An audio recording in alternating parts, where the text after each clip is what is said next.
नमस्कार, हमारे YouTube channel चर्चा में आप सभी दर्शकों का हार्दिक स्वागत है। अभी हम चर्चा करेंगे बिहार पर।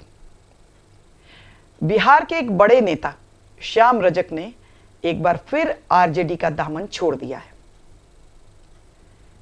उनकी यात्रा लगातार जारी है। आरजेडी से जेडीयू में गए, जेडीयू से फिर आरजेडी में गए। अब फिर वो कहाँ जाएंगे, इस पर अटकलें लग रही हैं।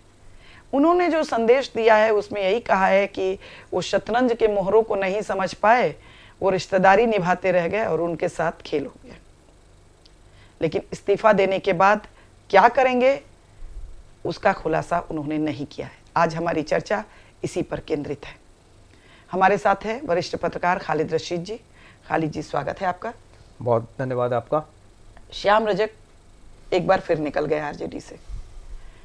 आना जाना अक्सर जेडीयू आरजेडी में नेताओं का लगा रहता है, और जब ये लोग निकलते हैं तो यही बात कहते हैं कि हम इमोशन में थे, अगले ने मेरे साथ धोखा किया। लेकिन अब वो क्या करेंगे? जेडीयू में जाएंगे? अपनी पार्टी बनाने का तो अभी उम्मीद नजर नहीं आ रहा है। क्या एक संभावना ये भी बनती है कि भाजपा में भी जा सकते हैं, या फिर आगे उनका अगला कदम क्या होगा? आपको क्या लगता है? देखिए, ये तो सतत प्रक्रिया है। राजनीति में जितने भी लोग हैं उनके लिए कोई एक स्थायी ठिकाना होता नहीं है। सभी अस्थायी हैं, तो इधर उधर आना जाना बड़ी आसानी से वो शिफ्टिंग करते हैं। श्याम रजक का जहाँ तक सवाल है तो वो बहुत दिनों से आरजेडी में जब से वो आए थे तब से ही थोड़ा सा अपने को अनकंफर्टेबल महसूस करते रहे। शुरू से जब भी हम लोगों की चर्चा होती थी तो उसमें ये बात सामने आती थी कि जो श्याम रजक पहले जब आरजेडी में थे, यानी जेडीयू में जाने से पहले, उससे पहले जो आरजेडी के मुद्दों को लेकर, आरजेडी की धारा को लेकर, आरजेडी के जितने वो मुखर थे, वैसी मुखरता उनकी दोबारा जब आरजेडी में वो गए तो वो नहीं दिखती थी। तो अनकंफर्टेबिलिटी जो थी वो वहाँ पे थी, या जो सोचकर वो गए थे आरजेडी में कि जितनी जगह मिलेगी। हालांकि पार्टी में तो उनको बड़ा पद मिला, राष्ट्रीय महासचिव बनाए गए और उनकी कदर भी थी, लेकिन जो उनकी राजनीतिक पदों की आकांक्षा थी वो कहीं पूरी नहीं हुई। उनको ये लग रहा होगा कि उन्हें राज्यसभा भेजा जा सकता है। यहाँ तक कि जो फुलवारी का जो विधानसभा है वहाँ से उनको टिकट भी नहीं मिला था। आपको याद होगा।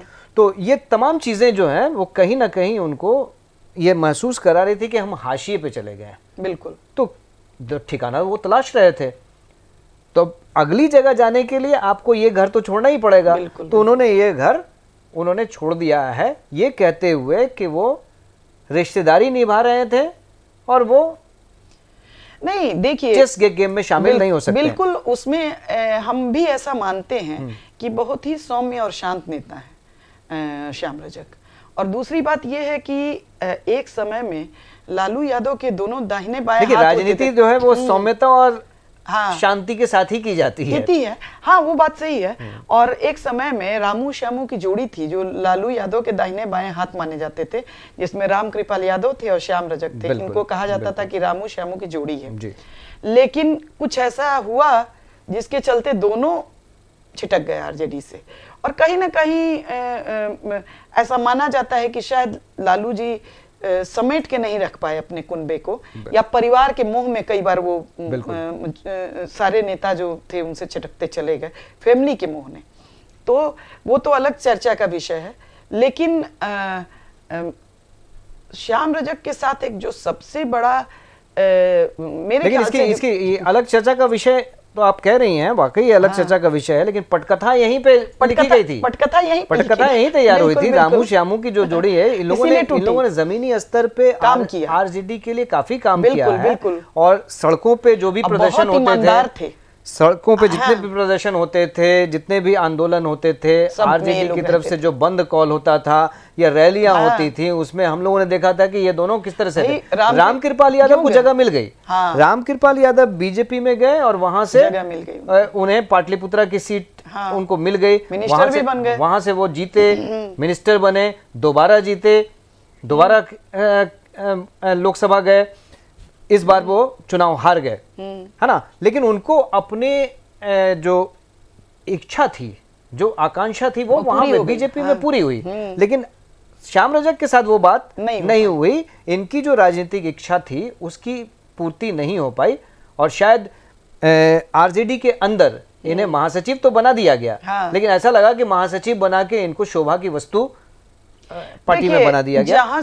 इनको जहां अपने देखिए पंख फैलाने के बहुत मौके नहीं मिले। सुप्रीमो कल्चर होता है ना खालिद जी, जिस जगह पे सुप्रीमो कल्चर है, उस सुप्रीमो कल्चर में किसी और पदाधिकारी का कोई वैल्यू नहीं होता है। वो सिर्फ रबर स्टैंप रहते हैं और उनको बस ठप्पा लगाने के लिए रखा जाता है।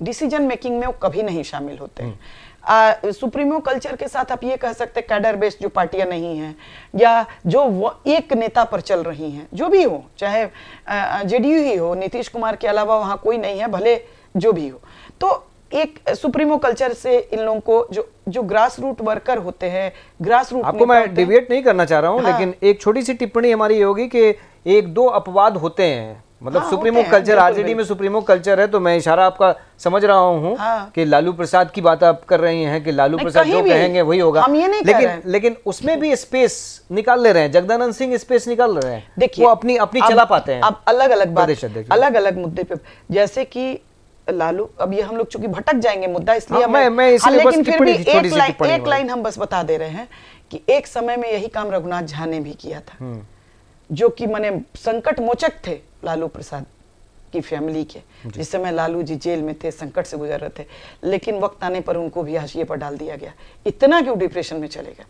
तो ठीक है, आज जगदानंद सिंह चूंकि विकल्प नहीं है, तेजस्वी अभी नए हैं, लालू बीमार चल रहे हैं, और जगदानंद सिंह बहुत ही दिमागी रूप से पढ़े लिखे मजबूत नेता हैं, रणनीतियां बनाने में महारत हासिल है उनको, आज कोई विकल्प नहीं है तो है, लेकिन उनकी भी दशा बीच बीच में क्या होती है आपसे छुपी नहीं है जी, बिल्कुल उनकी भी दशा बीच बीच में खराब होती है। और आरजेडी पारिवारिक पार्टी तो है ही, इन्हें बार बार ये कहा जाता है कि भाई आरजेडी को दोष मत दीजिए, तेजस्वी, तेज प्रताप, मीसा, रोहिणी, इससे आगे ये निकल ही नहीं पाते हैं, तो जाहिर तौर पे बाकी लोग जो है कहीं ना कहीं ठगा हुआ महसूस करेंगे। ये श्याम रजक के साथ यही हुआ, यही बात है, कोई इंतजार करते रहे, उन्हें कुछ मिला नहीं। पारिवारिक पार्टी जो है वो तो है ही है, लेकिन जो मेरा कहने का सुप्रीमो कल्चर वाली पार्टी, पारिवारिक पार्टी में तो देखिए ना, एक बार पिछले 2014 के लोकसभा चुनाव में 5 अखिल मुलायम सिंह यादव के 5 जो सांसद चुने गए थे, शायद 14 में ही हुआ था, थोड़ा भूल रहे हैं आंकड़ा, पांचों के पांचों एक ही फैमिली के थे।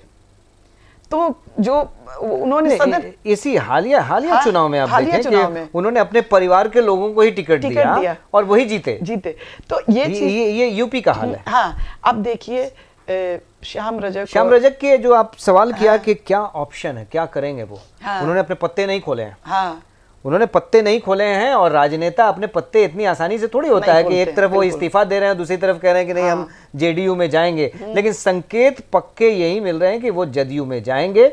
और कुछ लोग ये भी कह रहे थे कि भाई नीतीश कुमार क्या उनको ले लेंगे, तो नीतीश कुमार पहले कैसे कर सकते हैं, पहले आपने इस्तीफा दिया और अब नीतीश कुमार, आपने इस्तीफा दे दिया, लालू प्रसाद से दूरी बना ली, अब नीतीश कुमार के पास आपका संदेश जाएगा और नीतीश कुमार आपको बुला सकते हैं। ये स्थिति एक तो होगी।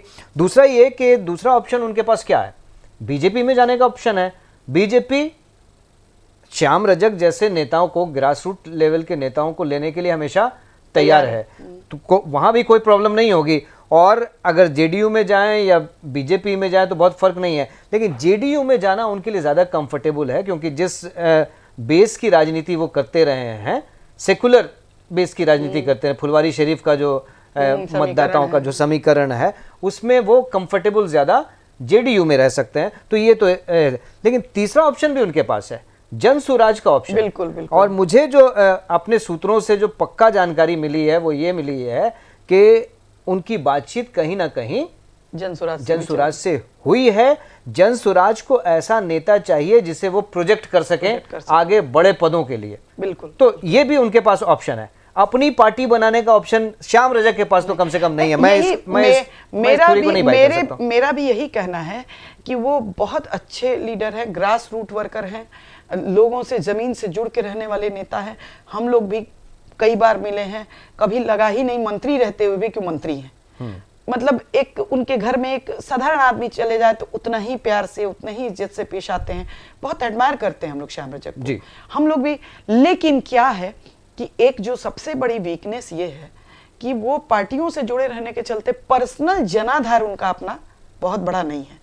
वो अच्छे लीडर हैं, लेकिन ये नहीं है कि वो अकेले दम पर कोई कॉल करें और लाखों की भीड़ बिल्कुल जुटा लें। बिल्कुल वो अपने बात अपने है। समाज को भी वो इकट्ठा नहीं कर नहीं सकते कर हैं। सकते हैं। ये हकीकत हाँ, है। हाँ। श्याम रजक जिस समाज से आते हैं, जिस जाति वर्ग से आते हैं, उस जाति वर्ग को भी वो अपने पीछे इकट्ठा नहीं कर सकते हैं कॉल पे। ये आज की सच्चाई है। सच्चाई। लेकिन उनकी जो से है, राजनीति का जो तरीका है, वो उन्हें कभी भी क्लिक कर सकता है, क्योंकि वो लोगों से कनेक्ट होते हैं, बहुत ज्यादा कनेक्ट होते हैं, बहुत कनेक्ट होते हैं। ये बहुत बड़ी प्रॉपर्टी है। और हम लोग भी इस चीज को मानते हैं कि वैसे ही सरल नेता होने चाहिए नहीं कि जो जिसका दरवाजा हमेशा सबके लिए खुला रहे। तो इसके लिए हम भी श्याम रजक को बहुत एडमायर करते हैं कि वो चीज है उनके अंदर, वो काबिलियत है कि किसी के लिए वो उपलब्ध रहते हैं। और मैं तो यहां तक कहूंगा कि श्याम रजक का आरजेडी से जाना आरजेडी के लिए नुकसान है, बड़ा नुकसान है, क्योंकि ऐसे जमीनी नेताओं की आरजेडी को बहुत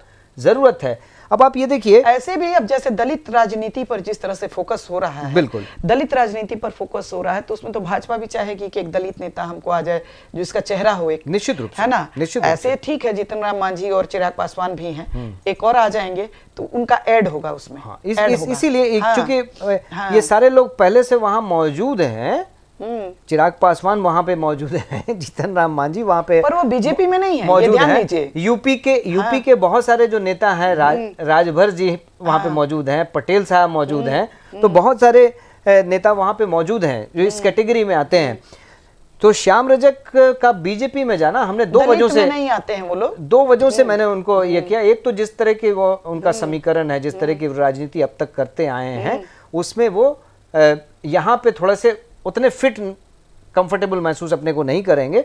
तो यहाँ पे उनके लिए ऑप्शन जो है, अभी ऑब्वियस टॉप पे जो ऑप्शन खुल रहा है वो जेडीयू का खुल रहा है। लेकिन जैसा कि मैंने कहा, जन स्वराज की जो चर्चा है वो भी बहुत तेज है। हमको ऐसा लगता है कि वो निगोशिएशन करेंगे, और जन स्वराज चूंकि अभी नई पार्टी है, उसमें संभावनाएं तलाशने की गुंजाइश अभी नहीं कहा जा सकता है कि है, और वो मजे हुए नेता हैं।